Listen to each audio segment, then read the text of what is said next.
അങ്ങനെ ഒരു കൂട്ടം യുവാക്കൾ കാട്ടിലോട്ട് കയറിപ്പോയി. ഒരു ഹ്യൂജ് പാനറാമിക് ഡിസ്പ്ലേ വന്നിട്ടുണ്ട് ഇവിടെ. ബിഗ് പാനറാമിക് ഡിസ്പ്ലേ അല്ല, സോറി, പാനറാമിക് സൺസ്ക്രീൻ വന്ന്, സൺസ്ക്രീൻ അല്ല, sunroof. Hello flywheelers, welcome to Flywheel Malayalam. ഈ വാഹനം നമ്മളിൽ ആർക്കും ഞാൻ ഏതാണെന്ന് പറഞ്ഞു തരേണ്ട ആവശ്യമില്ല. ഓബ്വിയസ്ലി ഇതാണ് കിയയുടെ സിറോസ്.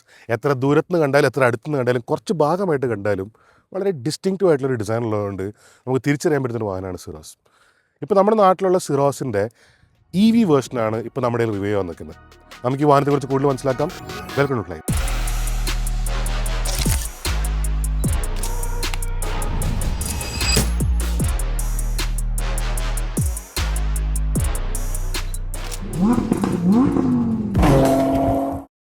നമുക്ക് ഫസ്റ്റ് തന്നെ ഡിസൈനിൽ സ്റ്റാർട്ട് ചെയ്യാം. ഡിസൈനിൽ ഒരു വ്യത്യാസമില്ല. ആകപ്പാടെ ചൂണ്ടിക്കാണിക്കാൻ പറ്റുന്നൊരു വ്യത്യാസമുള്ളത് ഇവിടുത്തെ ഒരു ഗ്രില്ലുണ്ടായിരുന്നു ഐസ് വേർഷൻ, അത് കുറച്ചുകൂടെ വീതി കൂടുതലായിരുന്നു. ഓബ്വിയസ്ലി കാരണം അതിനകത്ത് റേഡിയേറ്ററൊക്കെ ഉണ്ട്, അപ്പോൾ കൂളിംഗ് ആവശ്യമുണ്ട്. ഇവിടെ അതങ്ങ് ചെറുതായിട്ടുണ്ട്. ഈ ഒരു ഭാഗം കുറച്ചുകൂടെ വലുതായി. എനിക്ക് പക്ഷേ ഫീൽ ചെയ്യുന്ന ഈ ഒരു ചെറിയ മാറ്റം തന്നെ വാഹനത്തിൻ്റെ ഫ്രണ്ടിൽ നിന്ന് നോക്കുമ്പോഴുള്ള ആ ഒരു ഓക്വേർഡ്നെസ്, എനിക്ക് ഐസ് വെഹിക്കിളിന് എപ്പോഴും ഒരു എന്തൊക്കെയോ ഒരു പ്രൊപ്പോർഷൻ ഡിസ്റ്റോർഷൻ പോലെ ഫീൽ ചെയ്യുമായിരുന്നു. ഇവിടെ അത് ഇല്ലാണ്ടായ പോലെ ഫീൽ ചെയ്യുന്നുണ്ട്. പിന്നെ ഇതിന് ഈ പച്ച ബോർഡ് വന്നപ്പോൾ തന്നെ ഈ വാഹനത്തിനൊരു ഫ്യൂച്ചറിസ്റ്റിക് അപ്പീൽ വന്നല്ലോ. അപ്പോൾ തന്നെ ഈ വാഹനത്തിന് EV വേർഷനാണ് ദിസ് ഡിസൈൻ ഇസ് ബെറ്റർ എന്നുള്ളത് പണ്ട് എനിക്ക് തോന്നിയിട്ടുണ്ട്. Now I feel it and it is that. വേറെ ഒരു വ്യത്യാസമില്ല, നമുക്ക് എല്ലാ കാര്യങ്ങളും വളരെ സിമിലറായിട്ട് തന്നെ കാണാം. ഇവിടെ ഒരു എക്സ്ട്രാ ഫോഗ് ലാംപ്സ് വന്നിട്ടുണ്ട്. ഇപ്പോൾ അതാണ് ഇപ്പോൾ ഒരു ആഡഡ് വേറൊരു സാധനം വന്നിട്ടുള്ളത്. ബാക്കി ഒരു പുതിയ digital tiger face design theme നമുക്ക് എല്ലായിടത്തും കാണാൻ പറ്റും. And it's very similar. പിന്നെ സൈഡിലേക്ക് വരുമ്പോഴാണ് വേറെ വ്യത്യാസം വന്നിട്ടുള്ളത്. സൈഡിലേക്ക് വരുമ്പോൾ നമുക്ക് പുതിയ അലോയ് വീൽസാണ് ഇപ്പോൾ നിൽക്കുന്നത്. കുറച്ചുകൂടെ ആരോ ഫോക്കസ് ഡിസൈനായിട്ടുള്ള അലോയ് വീൽസാണ്. ഇവിടെ പിന്നെ ടോപ്പ് എൻഡ് വേർഷന് പഡിൽ ലാംപ്സ് വരുന്നുണ്ട്. കിയ എന്നുള്ള എഴുത്ത് കാണാൻ പറ്റും. വേറെ ഡിസൈനിൽ ഒരു മാറ്റവും ഇല്ല. Very similar, very boxy. ഇഷ്ടപ്പെടുന്നവർക്ക് ഇഷ്ടപ്പെടും, ഇഷ്ടപ്പെടാത്തവർക്ക് ഇഷ്ടപ്പെടില്ല. അത് ഇന്നും അങ്ങനെ തന്നെയാണ്. അതുപോലെ തന്നെ നമ്മൾ ബാക്കിലേക്ക് വരുമ്പോൾ ആകപ്പാടെ ചൂണ്ടിക്കാണിക്കാൻ പറ്റുന്ന വ്യത്യാസം, ഇവിടെ EV എന്നുള്ളൊരു ബാഡ്ജിങ് കയറി. നമ്മൾ വേറൊരു കാര്യം ബാക്കിൽ കാണുന്നുണ്ടാവും, കിയ കണക്ട് എന്നുണ്ട്. അതിന് കുറച്ച് ഉപയോഗങ്ങളുണ്ട്. ഞാൻ വിശദമായിട്ട് പിന്നെ പറഞ്ഞുതരാം. പക്ഷേ അതിനൊരു ഭയങ്കര ഉപയോഗപ്പെട്ടൊരു സാധനമാണ്. നമുക്ക് ഫോണിനകത്ത് തന്നെ ഇതിൻ്റെ കംപ്ലീറ്റ് നമുക്ക് ഇൻറ്റഗ്രേറ്റ് ചെയ്ത് വെക്കാം. എന്നിട്ട് വണ്ടി അൺലോക്ക് ചെയ്യാം.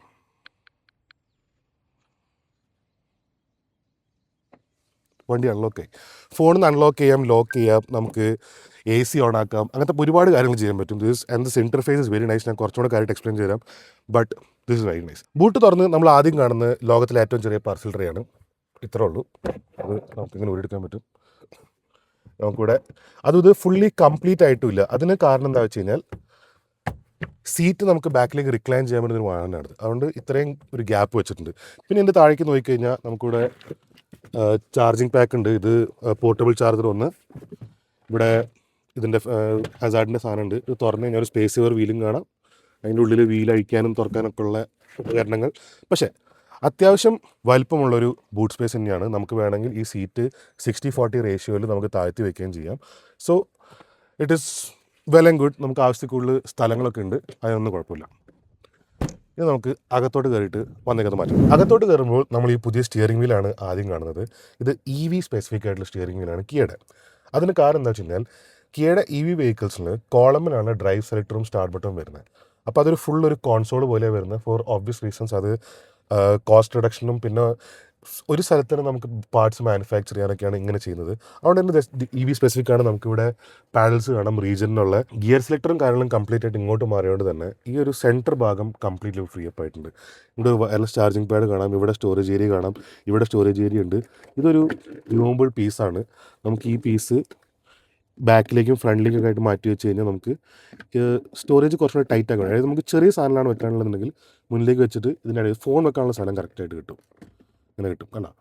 അങ്ങനെ ചെറിയ ചെറിയ ഗുണങ്ങൾ. പിന്നെ ഒരു ഫ്ലോട്ടിംഗ് ആയിട്ടുള്ള ഒരു ആംറസ്റ്റ് കാണാൻ പറ്റും. ഇതിനൊരു വളരെ പ്രീമിയം ആയിട്ടുള്ളൊരു സ്ലൈഡിങ് സാധനം കൊടുത്തേക്കുന്നു. ഫുൾ ഇങ്ങനെ റീസൈക്കിൾഡ് മെറ്റീരിയൽസ് ആണ് ഉപയോഗിച്ചിരിക്കുന്നത്. ഒരു ഡോട്ട്സ് കാര്യങ്ങളൊക്കെ കാണാൻ പറ്റും. അതാണ് ഇവരുടെ EV വെഹിക്കിൾസിൻ്റെ ഒരു ഡിസൈൻ കോൺസെപ്റ്റാണത്. പിന്നെ വന്നേക്കുന്ന ഒരു വ്യത്യാസം, വെന്റിലേറ്റഡ് സീറ്റ്സ് ഇപ്പോൾ റെയറിലും കൂടെ വരുന്നുണ്ട്, which is A huge plus. ഫ്രണ്ടിൽ റെയറിലും വെന്റിലേറ്റഡ് സീറ്റ്സാണ്. ബാക്കി ഡിസൈനൊക്കെ വളരെ സിമിലർ, സെയിം തന്നെയാണ്. പിന്നെ ഇവിടെ വന്നേക്കുന്ന ഈ ഒരു സ്ക്രീനാണ് ഇവരെന്നെ വിളിക്കുന്നത് ട്രിനിറ്റി പാനോറാമിക് ഡിസ്പ്ലേ എന്നാണ്. ബേസിക്കലി ഇതിൽ 3 കാര്യങ്ങളുണ്ട്. ഒന്ന് ഇൻഫോടൈൻമെൻറ്റ് ഡിസ്പ്ലേ ആണ്, നമുക്ക് ഇവിടെ കാണാൻ പറ്റും. ഇത് ഇൻഫോടൈൻമെൻറ്റ് ഡിസ്പ്ലേ. പിന്നെ നടുക്കായിട്ട് AC കൺട്രോൾസ് വന്നേക്കുന്നു. ഇത് ഈ ഒരു വേറൊരു സ്ക്രീനാണ്. ഇവിടെയാണ് ക്ലൈമറ്റ് കൺട്രോൾസ്. ഇവിടെ ഡ്രൈവേഴ്സ് ഡിസ്പ്ലേ. വളരെ ഒരു യൂസ്ഫുൾ ആയിട്ടുള്ള രീതിയാണ്. ആകപ്പാട് എനിക്ക് പറയാനുള്ള ഒരു കംപ്ലയിൻ്റ് എന്ന് വെച്ചാൽ പിന്നെ പാസഞ്ചർക്ക് ആക്സസ് ചെയ്യാൻ കുറച്ച് ഡിസ്റ്റൻസ് കൂടുതലാണ്. പക്ഷേ ഡ്രൈവറിന് ഇവിടെ ഇരിക്കുമ്പോൾ ഇങ്ങനെ കട്ട് ഓഫ് ആവുന്നുണ്ട്. അതിങ്ങനെ ചെരിഞ്ഞ് നോക്കിയിട്ട് വേണം മാറ്റാൻ. ഈ ഒരു ചെറിയ പ്രശ്നങ്ങളുണ്ട്. ബാക്കി ഇവിടെ വന്നേക്കുന്ന ബട്ടൺസ് കാര്യങ്ങളൊക്കെ വളരെ ഹൈ ക്വാളിറ്റി ആയിട്ടുണ്ട്. നമുക്ക് ടച്ച് ആൻഡ് ഫീലിന് വളരെ നന്നായിട്ടുണ്ട്. It's very nice. സിറോസിന് ഞാൻ പറയുന്നൊരു കാര്യമായിരുന്നു, സിറോസിൻ്റെ അകത്തോട്ട് കയറി കഴിഞ്ഞാൽ പുറത്തുള്ള ഈ വൃത്തികേട് നമ്മൾ മറന്നു പോകുന്ന രീതി തന്നെയാണ്. കാരണം അകത്ത് അത്രമാത്രം ഫീച്ചേഴ്സാണ്. അത്രയും ഒരു ഭയങ്കര രസകരമായ ഒരു ഇൻറ്റീരിയറാണ്. I like it very much. പിന്നെ എ സിയുടെ കൺട്രോൾസ് നമുക്ക് ഇവിടെ നിന്ന് മാറ്റാൻ പറ്റും, ടെമ്പറേച്ചറും ഫാൻ സ്പീഡും. പിന്നെ ഓട്ടോന്നുള്ള മാറ്റം നമുക്ക് ഇവിടെ തന്നെ ഡയറക്റ്റ് ഒരു കൺട്രോൾസ് ഉണ്ട്. ഇവിടെ വന്നേക്കുന്നത് നമുക്ക് 12 വോൾട്ടിന് സോക്കറ്റ് കാണാൻ പറ്റും. ഇതിൻ്റെ ഒരു ഡിസൈനൊക്കെ കൊടുത്തേക്കുന്ന ഡീറ്റെയിൽസിൽ അവർ കൊടുത്തേക്കുന്ന കാര്യങ്ങൾ വളരെ നന്നായിട്ടുണ്ട്. ഇത് കണ്ടോ, ഇതിങ്ങനെ നമ്മൾ പുള്ളിക്ക് വെച്ച് ഇത് ലോക്കായി ഇത് പുറത്തേക്ക് തള്ളി വന്നു. ഈ ഒരു ഫുൾ സാധനം ഇത് കംപ്ലീറ്റ് ആയിട്ട് പുറത്തേക്ക് വന്നു, എന്നിട്ടാണ് ഇത് ഓട്ടോ ലോക്ക് ആവുന്നത്. ഇത് വെരി നൈസ്. പിന്നെ അത് കൂടാണ്ട് ഇതിവിടെ വേണമെങ്കിൽ ചാർജിങ് മാത്രമാക്കാം, അല്ലെങ്കിൽ USB പ്ലസ് ചാർജിങ് ആക്കാം ഈ സോക്കറ്റ്. ഇത് 100 വാട്ടിൻ്റെ ചാർജിങ് ഔട്ടുമാണ്. 100 വാട്ട് എന്ന് പറഞ്ഞാൽ നമുക്ക് ലാപ്ടോപ്പ് വരെ ചാർജ് ചെയ്യാം കേട്ടോ. പിന്നെ ഇവിടെ വന്നേക്കുന്നത് വയർലെസ് പാഡ് വന്നേക്കുന്നു, ഇവിടെ കീ വെക്കാനുള്ള സ്ഥലം, ഞാൻ കാര്യങ്ങളൊക്കെ പറഞ്ഞു. ഇതാണ് ഇൻറ്റീരിയൽ വന്നേക്കുന്നത്. പിന്നെ ഫുള്ളൊരു ഹ്യൂജ് പാനറാമിക് ഡിസ്പ്ലേ വന്നിട്ടുണ്ട് ഇവിടെ. ബിഗ് പാനറാമിക് ഡിസ്പ്ലേ അല്ല, സോറി, പാനറാമിക് സൺസ്ക്രീൻ അല്ല, സൺറൂഫ്. പാനറാമിക് സൺറൂഫ് വന്നിട്ടുണ്ട്. It's very big. കൊള്ളാലോ, ഭയങ്കര വലുപ്പമാണ് സൺറൂഫിന്.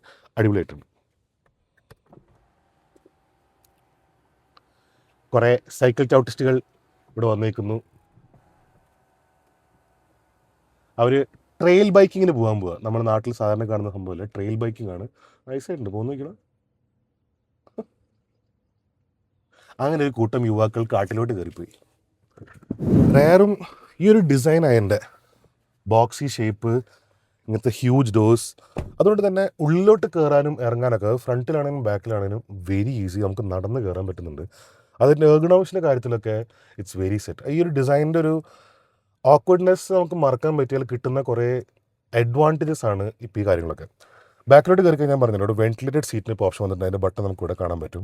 ഒരു ഡുവൽ ടോണാണ് കംപ്ലീറ്റ്ലി ഇൻറ്റീരിയർ വന്നേക്കുന്നത്. നമ്മളിപ്പോൾ സൺറൂഫും കൂടെ തുറന്ന് വെക്കുകയാണെങ്കിൽ വളരെ എയറി ആയിട്ടുള്ളൊരു ക്യാബിനാണ് ബാക്കിൽ വന്നേക്കുന്നത്. It's very nice. നമുക്കിവിടെ ഒരു ചെറിയൊരു എക്സ്ട്രാ പോക്കറ്റോട് കാണാൻ പറ്റും, ഫോൺ നമുക്ക് വെക്കാനുള്ള. ആൻഡ് ബാക്കിലത്തെ സീറ്റിൽ എൻ്റെ തലയുടെ ബാക്കിലേക്ക് വരെ സൺറൂഫ് എക്സ്റ്റെൻഡ് ആയിട്ടുണ്ട്. ഇത്രയാണ്. മേലോട്ട് നോക്കിക്കഴിഞ്ഞാൽ അടിപൊളി. അതുകൂടാണ്ട് നേരത്തെ തന്നെ ഉണ്ട്, എന്നാലും അടുത്ത സൈക്കിൾ ചവിട്ടിസ്റ്റ് വന്നു. നമുക്ക് റിക്ലൈനിങ് സീറ്റ്സ് ഉണ്ട്. റിക്ലൈനിങ് കൂടാണ്ട് ബാക്കിലോട്ടും ഫ്രണ്ടിലോട്ടും നീക്കാൻ പറ്റുന്ന സീറ്റും കൂടെ ആയിരുന്നു. അത് സിറോസിൻ്റെ ഒരു ഹ്യൂജ് അഡ്വാൻറ്റേജ് തന്നെയാണ്. അതിലൊരു തെറ്റും പറയാനില്ല. കാരണം എൻ്റെയിലും ഇതൊരു ലോങ് ടേം വെഹിക്കിളായിട്ട് കുറച്ച് ദിവസത്തേക്ക് വേണ്ടി വന്നപ്പോൾ ഞാൻ വളരെയധികം സിറോസിൻ്റെ ബാക്ക് സീറ്റ് ഞാൻ എൻജോയ് ചെയ്തിട്ടുണ്ടായിരുന്നു. It's a very comfortable place to be at. ഇപ്പോൾ വെന്റിലേറ്റഡ് സീറ്റ്സിൻ്റെ ഓപ്ഷനോട് വന്നുകൊണ്ട് അടിപൊളി. നമ്മൾ ഡ്രൈവിന് പോകുന്നേക്കാളും മുന്നേ ഈ പുതിയ കിയ കണക്ട് 2.0 എന്നുള്ളൊരു ആപ്ലിക്കേഷൻ അവർ ഈ വാഹനത്തിന് കൂടെ ഇറക്കിയിട്ടുണ്ട്. അതിനെക്കുറിച്ച് സംസാരിക്കാം. ഇത്രയും നീറ്റായിട്ടുള്ള ഒരു ലേ ഔട്ടും കണക്ടിവിറ്റി ഫീച്ചേഴ്സും ഞാൻ വേറെ ആപ്പിലൊന്നും കണ്ടിട്ടില്ല. പക്ഷെ ഒരു സംഭവം ഡെഫിനറ്റ്ലി നമ്മളിത് ഒരു സബ്സ്ക്രിപ്ഷനാണ് ഈ കിയ കണക്ട്. നമുക്ക് വണ്ടി മേടിച്ചാൽ മാത്രം പോരാ, ഈ ആപ്പിനും കൂടെ സബ്സ്ക്രിപ്ഷൻ എടുത്താലാണ് ഈ ഫുൾ ഫീച്ചേഴ്സ് ആക്ടിവേറ്റ് ആവുന്നത്. പക്ഷേ it makes a lot of sense. കാരണം ഇപ്പോൾ ഞാൻ നേരത്തെ കാണിച്ചത് നമുക്ക് റിമോട്ട്ലി അൺലോക്കും ലോക്കും ചെയ്യാൻ പറ്റും. അതിന് നമുക്ക് വാഹനത്തിൻ്റെ അടുത്തുണ്ടാവണമെന്നില്ല, വി ക്യാൻ ബി എനിവെയർ. അതുകൂടാണ്ട് നമുക്ക് ക്ലൈമറ്റ് കൺട്രോൾ, ഇപ്പോൾ AC ഓണാക്കി വെക്കാം. ചാർജിങ് ഇപ്പോൾ നമ്മൾ പ്ലഗ് ഇൻ ചെയ്ത് വെച്ചിട്ട്, നമ്മളിപ്പോൾ വീട്ടിലൊക്കെ ആണെങ്കിൽ നമ്മൾ പ്ലഗ് ചെയ്ത് വെച്ചിട്ട് നമുക്ക് ഓവർ ചൂടാവണ്ടെന്നൊക്കെ വെക്കുക. അപ്പോൾ സ്റ്റോപ്പ് ചെയ്യാം, സ്റ്റാർട്ട് ചെയ്യാം. നമ്മളിപ്പോൾ ഒരു വെയിലത്ത് വണ്ടി കൊണ്ടിട്ടിട്ട് തിരിച്ചു വരുമ്പോൾ വാഹനം ഫുള്ള് ചൂടാവും. അപ്പോൾ നമുക്ക് ഫുൾ ഓപ്പൺ വിൻഡോസിൻ്റെ കമാൻഡ് കൊടുക്കാൻ പറ്റും, ക്ലോസ് വിൻഡോസിൻ്റെ കമാൻഡ് കൊടുക്കാൻ പറ്റും, ലൈറ്റ് ഓൺ ആക്കാൻ പറ്റും. മറ്റേ ആൾക്കാരൊക്കെ അടുത്തിട്ട് നമുക്കൊന്ന് പേടിപ്പിക്കാൻ വേണ്ടിയിട്ട് ലൈറ്റും ഹോണും കൂടെ അടിപ്പിക്കാൻ പറ്റും. അങ്ങനെ ഒരുപാട് കാര്യങ്ങൾ. വിൻഡോ വെന്റിലേഷൻ, അതായത് ഇപ്പോൾ നമ്മൾ ഈ വെന്റിലേഷൻ സാധനം വരെ നമുക്കിതിനകത്ത് ചെയ്യാൻ പറ്റുന്നുണ്ട്. ക്ലൈമറ്റ് സെറ്റിങ്സ് ചെയ്യാൻ പറ്റും. ഇപ്പോൾ ഹോമിൽ പോയി കഴിഞ്ഞാൽ നമുക്ക് വാഹനത്തിൻ്റെ ഫുൾ ഡീറ്റെയിൽസ് കിട്ടണം, എത്ര ചാർജ് ഉണ്ട്. പിന്നെ ഇതിൽ അവരുടെ ചാർജ് എന്ന് പറഞ്ഞിട്ടൊരു പുതിയ സംഭവം കൂടെ ഇൻറ്റഗ്രേറ്റ് ചെയ്തിട്ടുണ്ട്. അങ്ങനെ സംഭവം എന്ന് വെച്ച് കഴിഞ്ഞാൽ ഏകദേശം 83ഓളം ചാർജിങ് സൊല്യൂഷൻ പ്രൊവൈഡേഴ്സ്, അതായത് അപ്പോൾ ഏകദേശം 20,000-ൽ കൂടുതൽ ചാർജിങ് പോയിൻറ്റ്സ് ഇത് ഇൻറ്റിഗ്രേറ്റഡ് ആണ്. അപ്പോൾ നമുക്ക് വേറൊരു ആപ്ലിക്കേഷനിലൂടെ നമ്മൾ ഓരോ സ്ഥലത്ത് പോയിട്ടും ചാർജ് ചെയ്യേണ്ട ആവശ്യമില്ല. നമുക്ക് ഫോൺ ഉണ്ടായാൽ മതി. അല്ലെങ്കിൽ നമ്മൾ ഇവർ തരുന്ന കാർഡ് വെക്കുക, ആ കാർഡ് പിന്നെ വെറുതെ ടാപ്പ് ചെയ്താൽ നമുക്ക് ഏത് സ്ഥലത്തും ചാർജ് ചെയ്യാൻ പറ്റും. പിന്നെ ഇതിൽ തന്നെ നമുക്ക് ഡയറക്റ്റായിട്ട് ചാർജ് ചെയ്യാൻ വേണ്ടിയിട്ട് നമുക്ക് സ്റ്റാർട്ട് ചാർജിങ് കൊടുത്ത് നമുക്ക് ഇതിനകത്ത് തന്നെ അവിടെ ഉണ്ടാകുന്ന QR കോഡ് സ്കാൻ ചെയ്ത് നമുക്ക് ചാർജ് ചെയ്യാം. നമ്മൾ ഇതിനകത്ത് തന്നെ പൈസയും കാര്യങ്ങളൊക്കെ ഇൻറ്റഗ്രേറ്റ് ചെയ്ത് വെക്കുന്നു. It's very easy. ശരിക്കും പറഞ്ഞാൽ ഇപ്പോൾ EV ഓണർഷിപ്പ് സിംപ്ലിഫൈസ് ആയിട്ട് ഇങ്ങനെ വന്നുകൊണ്ടിരിക്കുന്നുണ്ട്. And I'm liking it a lot. ഒരുപാട് ട്രൈഡ് ആൻഡ് ടെസ്റ്റഡ് ആയിട്ടുള്ള കുറേ എറേഴ്സൊക്കെ വെച്ചിട്ടാണ് ഇവർ കറക്റ്റ് ചെയ്യുന്നത്. ഓരോ കസ്റ്റമേഴ്സിനാണെങ്കിലും നമ്മുടെ ആണെങ്കിലും ഫീഡ്ബാക്കും കാര്യങ്ങളും എടുത്തിട്ട് how we can make this EV ownership easier. അതിനെന്തായാലും എല്ലാ കമ്പനീസും വളരെയധികം ഇൻവെസ്റ്റഡ് ആണ്. EV അത് ഉണ്ടാവോ ഇല്ലയോ, എന്തായിരിക്കും future technology, that is all secondary. But whoever wants to buy an EV, അവർക്കിപ്പോൾ ഈ ഒരു EV ഇൻഫ്രാസ്ട്രക്ചറിലേക്ക് അല്ലെങ്കിൽ EV ഒരു ലോകത്തിലേക്ക് കയറാൻ വേണ്ടി ഇപ്പോൾ എളുപ്പമായിട്ടുണ്ട്. അതിൽ ജീവിക്കാനും എളുപ്പമായിട്ടുണ്ട്. And I like it a lot. ഞാൻ പേഴ്സണലി EV കാർസ് ഇഷ്ടപ്പെടുന്ന ഒരാളാണ്. എല്ലാവരും പറയും ഓട്ടോ എന്തൂസിയാസ്റ്റ്, അപ്പോൾ നോ, EV കാർസിന് അതിൻ്റെ സ്പെസിഫിക് ആയിട്ടുള്ള ഉപയോഗങ്ങളുണ്ട്. And I like EV, especially the hard acceleration and the feeling of always being in gear. അത് ഡ്രൈവ് ചെയ്യുമ്പോൾ EV ഓടിച്ചാൽ മാത്രമേ മനസ്സിലാത്തൊരു സംഭവമാണ്. അതൊക്കെയായിരുന്നു ഈ കിയ കണക്റ്റിൻ്റെ വിശേഷങ്ങൾ. നമുക്കിനി ഈ പുതിയ EV സിറോസ് ഡ്രൈവ് എങ്ങനെയാണെന്ന് നോക്കാം. നമുക്ക് എൻ്റെ ഡ്രൈവിലേക്ക് കിടക്കാം. അതിനേക്കാൾ മുന്നേ ഒരു കാര്യം കൂടെ പറയാനുണ്ട്. ഡോറ് കാര്യങ്ങളൊക്കെ ഭയങ്കര സ്ട്രോങ് ആണ്, ഭയങ്കര ഹെവിയാണ്, ഭയങ്കര ഒരു റീഅഷ്യൂറിങ് സേഫ് ഫീലാണ് ഇപ്പോൾ ഉള്ളത്. അതിന് നമ്മൾ ഡ്രൈവിലേക്ക് ഇടുന്നു, സൈഡിലുള്ള കോളം ഷൂട്ടർ വഴി. പഴയ ഓർമ്മകൾ. ആദ്യത്തെ പ്രാവശ്യം കഴിഞ്ഞ ക്ലാവിഷിനകത്ത് കയറിയപ്പോൾ ഫസ്റ്റ് ടൈമത്ത് കയറിയിട്ട് ഈ സാരം ഞാൻ തപ്പിയിട്ട് കിട്ടായിട്ട് ഐ സംതിങ് ഫണ്ണി. ഇതപ്പോൾ എനിക്ക് ഓർമ്മ ഉണ്ടായിരുന്നത്. ഓക്കെ, കമ്മിങ് ടു ദ കാറിലിപ്പോൾ 2 ബാറ്ററി ഓപ്ഷൻസ് കൂടിയിട്ടാണ് സിറോസ് EV വരുന്നത്. ഒന്ന് 41.2 പിന്നെ 41 കിലോവാട്ട് 42 കിലോവാട്ട് ബാറ്ററിയും, ഒന്ന് 51.4. 41 അവർ പറയുന്നത് 443 കിലോമീറ്റേഴ്സ് ഓഫ് റേഞ്ച് ആണ്. മറ്റേത് 526 കിലോമീറ്റേഴ്സ് ആണ്. ക്ലെയിംഡ് റേഞ്ച് ആണ്. അത്ര കിട്ടുന്നുണ്ട് എന്തായാലും. നമുക്ക് തോന്നുന്നൊരു റിയൽ വേൾഡ് കണ്ടീഷൻ 400 അടുത്ത് കിട്ടുമായിരിക്കും. ഇതിപ്പോൾ കൂടിയ ബാറ്ററി പാക്കാണ്. നമുക്കിപ്പോൾ ബാക്കി 76% ആണ് ബാറ്ററി കാണിക്കുന്നത്. 344 കിലോമീറ്റേഴ്സ് ഓടിക്കുമെന്ന് പറയുന്നുണ്ട്. അതായത് ഇത് 344 എന്നുള്ളത് തന്നെ ഒരു 300 ആവുമായിരിക്കും. നമ്മൾ ഓൾറെഡി ഒരു 100 കിലോമീറ്റർ കഷ്ടി ഓടിയിട്ടുണ്ട്. 100 കിലോമീറ്റർ ഓടിയിട്ടെന്ന് പറയാൻ കാരണം നമ്മൾ കുറേ നേരം നിർത്തിയിട്ടുണ്ട് സ്റ്റാർട്ടിങ്ങിൽ. അങ്ങനെ ആ യൂസേജ് ആണ് ഞാൻ പറഞ്ഞത്. ഏകദേശം ഒരു മണിക്കൂറോളം നമ്മൾ സ്റ്റാർട്ടിങ്ങിൽ ഇട്ടു. അതിനാണ് ചാർജ് പറഞ്ഞത്. പക്ഷെ എന്നാലും വളരെ പ്രാക്ടിക്കൽ ആയിട്ടുള്ളൊരു റിയൽ വേൾഡ് റേഞ്ച് തന്നെയാണ്. ഇപ്പോൾ ഇന്ന് എല്ലാ വാഹനങ്ങളും ഏകദേശം ഈ ഒരു റേഞ്ച് തന്നെയാണ് ഈ കാറ്റഗറിയിൽ വരുന്നത്. സോ അതിൽ കംപ്ലയിൻസ് ആയിട്ടൊന്നും നമുക്ക് പറയാനില്ല. പിന്നെ പവർ ഫിഗേഴ്സ് ആണ്. ഇപ്പോൾ ഈ കൂടിയ ബാറ്ററി പാക്ക് നമുക്ക് 171 PS പവറും ജനറേറ്റ് ചെയ്യുന്നുണ്ട്, 255 Nm ടോർക്കും ജനറേറ്റ് ചെയ്യുന്നുണ്ട്. അത് വെരി ഇലക്ട്രിക് വെഹിക്കിൾസിന് ഞാൻ പറയാൻ എനിക്ക് ഏറ്റവും ഇഷ്ടമുള്ള കാര്യം തന്നെ ആ ഇൻസ്റ്റൻറ്റ് ടോർക്കാണ്. അപ്പോൾ 255 Nm ടോർക്ക് നമുക്ക് ഇൻസ്റ്റൻ്റ്ലി കിട്ടുമ്പോൾ വെരി എഫർട്ട്ലെസ് ഡ്രൈവിംഗ്, വളരെ സ്മൂത്താണ്, വളരെ എഫർട്ട്ലെസ് ആണ്. നമുക്ക് ഒരു ക്വിക്ക് ഓവർടേക്സ്, ഇപ്പോൾ ഹൈവേയിൽ ഞാൻ കുറച്ച് ദൂരം ഓടിച്ചിട്ടാണ് വന്നത്. ഇപ്പോൾ ഹൈവേക്കകത്താണെങ്കിലും നമ്മളിപ്പോൾ 90-ൽ ക്രൂസ് ചെയ്തുകൊണ്ടിരിക്കുമ്പോൾ പെട്ടെന്ന് നമുക്കൊരു ഓവർടേക്ക് ചെയ്യണം തോന്നി അപ്പോഴും അമർത്തിയാലും ടോർക്ക് അവൈലബിൾ ആണ്. നമുക്കത് ആക്സിലേറ്റ് ചെയ്ത് പുറത്തേക്ക് പോകാൻ പറ്റുന്നു. അതുപോലെ തന്നെ നമ്മൾ ഇന്നർ റോഡ്സിൽ നമ്മൾ പതുക്കെ 20-ലൊക്കെ വണ്ടിയുടെ ബാക്കിൽ പോകുന്നു, പെട്ടെന്ന് ഒരു ഓവർടേക്കിംഗ് ഓപ്പർച്യൂണിറ്റി വരുന്നു. ഞാൻ പറയും ഓൾവേസ് ഇൻ ഗിയർ ആണ് ഇലക്ട്രിക് വെഹിക്കിൾസ്. അപ്പോൾ അതിനകത്ത് കാല് കൊടുക്കുന്നു, കയറിപ്പോയി. I love that about electric cars. അതിൻ്റെ ബുദ്ധിമുട്ടുകൾ ഒരുപാടുണ്ട്. ചാർജിങ് ഇൻഫ്രാസ്ട്രക്ചർ ഇല്ലായ്മ, ഇതിൻ്റെ മറ്റേ കുറച്ച് കാലം കഴിഞ്ഞത് എന്ത് ചെയ്യും ഒക്കെ ഉണ്ടെങ്കിലും ആ driving feel, it is a lot of fun. അത് ഓടിച്ച് നോക്കിയാൽ എനിക്ക് മനസ്സിലാവുള്ളൂ. ആൻഡ് അതുകൊണ്ട് ഞാനിപ്പോൾ ഓട്ടോ എന്തൂസിയാസ്റ്റ് അല്ലാണ്ടാവുകയാണെങ്കിൽ ആയിക്കോട്ടെ. ഇനി നമുക്ക് ഡ്രൈവബിലിറ്റി നമുക്ക് ആദ്യം തന്നെ നമുക്ക് സ്റ്റിയറിങ്ങിന് തുടങ്ങാം. അത്യാവശ്യം നല്ല ചങ്കി ആയിട്ടുള്ള സ്റ്റിയറിംഗ് ആണ്. EV വെഹിക്കിളിന് ഇപ്പോൾ ഞാൻ സ്റ്റിയറിങ്ങിൻ്റെ ഷേപ്പ് മാറിയിട്ടുണ്ട്. ബട്ട് നേരത്തെ ഉണ്ടായിരുന്ന സിറോസിനും ഈ ഒരു ഷേപ്പും കാര്യങ്ങളൊക്കെയാണ് ഈ ചങ്കിനെസ്സും ഫീൽ ചെയ്യുന്നുണ്ടായിരുന്നു. എനിക്ക് നേരത്തെ സിറോസും ഇൻറ്റീരിയർ ഭയങ്കര ഇഷ്ടമായിട്ടു. അതുപോലെ തന്നെ ഈ EVയുടെയും എനിക്ക് ഇൻറ്റീരിയർ ഭയങ്കര ഇഷ്ടപ്പെട്ടിട്ടുണ്ട്. അത് വളരെ നന്നായിട്ടുണ്ട്. ഭയങ്കര നല്ലൊരു അറ്റ്മോസ്ഫിയർ. ഈ പുറത്ത് ഉള്ള കുറവുകൾ, അതായത് നമുക്ക് കാഴ്ചയിൽ തോന്നുന്ന ഡിസൈനിലുള്ള ഓക്വേർഡ്നെസ്, ശരിക്കും പറയാം നമ്മൾ വാഹനത്തിനകത്ത് കയറി കഴിഞ്ഞാൽ നമ്മൾ മറക്കും. It's very nice inside. Buttons, layout, colour combinations, കൊടുത്തേക്കുന്ന ഡിസൈൻ തീംസ്, ആ ഒരു വെരി നൈസ്.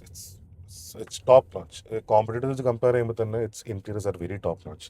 എല്ലാം വളരെ നീറ്റ്ലി ലേ ഔട്ടാണ്. It's well thought of. പിന്നെ സീറ്റ്സ് ഇപ്പോൾ വെന്റിലേറ്റഡ് സീറ്റ്സ് ആണ് വരുന്നത്. ഫ്രണ്ടിലും ബാക്കിലും വെന്റിലേറ്റഡ് സീറ്റ് ഉണ്ട്. അടിപൊളി. അപ്പോൾ പിന്നെ അത് കൂടാണ്ട് 4-way adjustable driving electrically powered driver seats ആണ് വരുന്നത്. ആൻഡ് നമുക്ക് ഹൈറ്റ് പൊക്കാനും താഴ്ത്താനും നമ്മൾ അതിന് ഉപയോഗിക്കണം. It's not a complaint at all. കാരണം സീറ്റ് ഹൈറ്റ് അങ്ങനെ എല്ലാവരും ഓവറായിട്ട് മാറ്റുന്നൊരു സംഭവമല്ല. ബട്ട് മേലോട്ടും താഴത്തും ഫ്രണ്ടും ബാക്കും മറ്റേ റെയർ സീറ്റും ആണ് കൂടുതൽ അഡ്ജസ്റ്റ് ചെയ്യുക. So that is enough. പിന്നെ ബാക്കിയുള്ള നമുക്ക് കൺട്രോൾസും കാര്യങ്ങളൊക്കെ വളരെ എർഗണോമിക് ആയിട്ടുണ്ട്. ഒരു കാര്യം ഞാൻ പറഞ്ഞു, എ സിയുടെ ഇത് കറക്റ്റ് ഈ സ്റ്റിയറിങ്ങിൻ്റെ ബാക്കിലായിട്ടാണ് വരുന്നത്. സോ നമുക്ക് വിഷൻ കട്ട് ആവുന്നുണ്ട്, അപ്പോൾ നോക്കി ചെയ്യേണ്ട ആവശ്യമുണ്ട്. പക്ഷേ ക്വിക്ക് ആയിട്ടുള്ള സെറ്റിങ്സ് ഒക്കെ ഇവിടെ വലിയ big buttons, it's very nice. അതിലും തെറ്റ് പറയാനില്ല. വലിയൊരു സൺറൂഫാണ്. സൺറൂഫും I'm not a big fan സൺറൂഫിൻ്റെ, പക്ഷെ എന്നാലും ഇതിൻ്റെ സൺറൂഫ് അത്യാവശ്യം നല്ല വലുതാണ്. ഈ വണ്ടിയുടെ ഒരു കംപ്ലീറ്റ് ഒരു ആംബിയൻസിന് മാച്ച് ആവുന്നുണ്ട്. ഞാൻ ലൈക്ക് ഇറ്റ്. ഓക്കെ. പിന്നെ ഈ സാധനം സ്കൂൾ സോൺ ഹെഡ് കിയ, ഇനിയെങ്കിലും ഒന്നും കൂടെ ഒന്ന് കാലിബ്രേറ്റ് ചെയ്ത്, നിങ്ങൾ ഇത്രയും വർഷമായി ഇവിടെ, please do something about this. ഇതൊന്ന് കാലിബ്രേറ്റ് ചെയ്ത് ഏത് ബോർഡ് കണ്ടാലും സ്കൂൾ സോൺ ഹെഡ് എന്നല്ല, എന്ത് ബോർഡ് കണ്ടാലും അതാണ്. അത് ഇപ്പം ഈ കറക്റ്റ് ഇപ്പോൾ ഇത് സ്കൂളിൻ്റെ ബോർഡ് കണ്ടിട്ട് ഞാൻ പറഞ്ഞത്, പക്ഷെ എന്ത് ബോർഡ് കണ്ടാലും ഇതന്നെ പറഞ്ഞുകൊണ്ടിരിക്കും.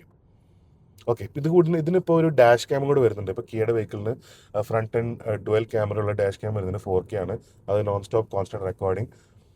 ഇന്റർഫേസും കാര്യങ്ങളും ഒക്കെ അടിപൊളിയായിട്ടുണ്ട്. ഒന്നും തെറ്റ് പറയാനില്ല. നമുക്ക് ടൈൽ ഫോമാറ്റ് വന്നിരിക്കുന്നത് ഒരു പുതിയ ലേഔട്ടാണ്, പുതിയ OS ആണിത്.